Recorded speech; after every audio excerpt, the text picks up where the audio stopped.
আসসালামু আলাইকুম। সোরিয়াসিস সাধারণত কত প্রকারের হয়?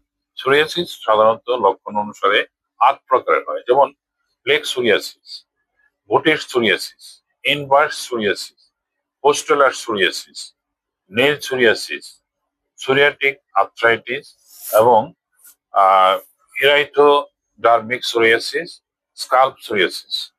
এর মধ্যে সবচেয়ে খারাপ সোরিয়াসিস যেটা হলো সোরিয়াটিক আর্থ্রাইটিস। এই সোরিয়াসিস আসলে শরীরের বিভিন্ন জয়েন্টকে আক্রান্ত করে এবং শরীরের বিভিন্ন বনে এর সোরিয়াসিস হয়, তখন প্রচন্ড ব্যথা হয় এবং রোগী অনেক সময় পঙ্গু হয়ে যায়। এটা হলো সবচেয়ে খারাপ দিক। যারা অনেক দিন সোরিয়াসিস আক্রান্ত থাকেন তারা সোরিয়াসিসটা তার শরীরে হাড়ে অ্যাটাক করে এবং হাড় ক্ষতিগ্রস্ত হয় এবং অনেক রোগী আমি দেখেছি তারা স্বাভাবিকভাবে চলাচল করতে পারে না। ঠিক আছে, ভালো থাকবেন। আল্লাহ হাফিজ।